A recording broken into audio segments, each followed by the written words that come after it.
Hi everybody, you're listening to ICA's 40 Days of Love Devotionals. This is day 4. Today we will look at Matthew 5 verse 6. Blessed are those who hunger and thirst for righteousness, for they will be filled. Where is your heart? Obviously, you'll point to your chest. Where's your mind? That's easy. Now, where is your soul? You don't even know where to point. What is your soul? Your soul is where you decide. It's your desire, passion, personality, the path your life is taking, the power of your being. Your soul is the life that God gave you. To love God with all your soul, seek Him passionately. A relationally healthy soul will passionately seek to express love for God. Jesus shared many stories about loving this way.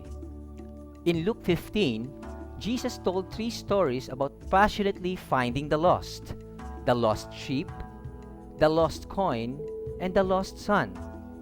I'm sure you've also lost something very important. Maybe it's a gadget, wallet, key, school project, or a report due for work today. You have turned the house upside down, searching with this mindset.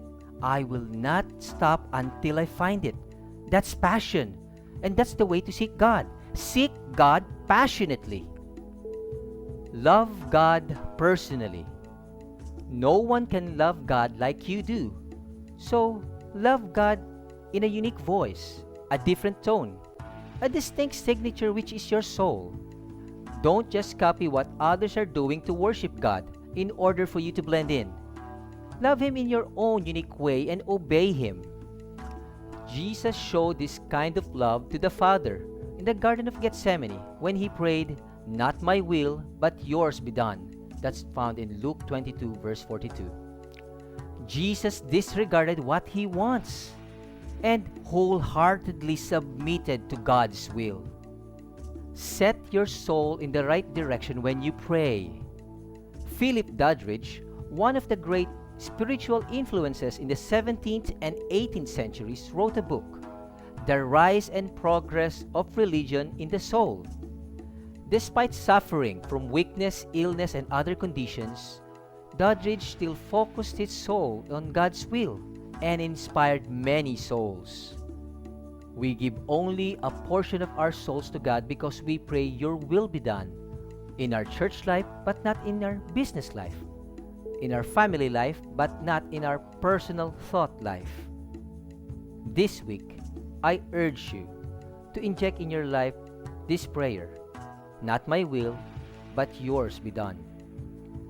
And may we pray the same way Doddridge did in this soulful prayer of his. This day do I, with utmost solemnity, surrender myself to Thee. I renounce all former lords that had dominion over me, and I consecrate to Thee all that I am and all that I have, the faculties of my mind and the members of my body, my worldly possessions, my time, and my influence over others, to be all used entirely for Thy glory, and resolutely employed in obedience to Thy commands.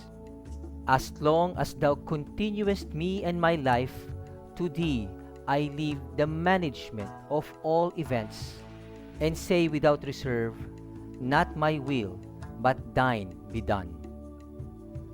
This has been day 4. Don't miss day 5 tomorrow. Until then, God bless.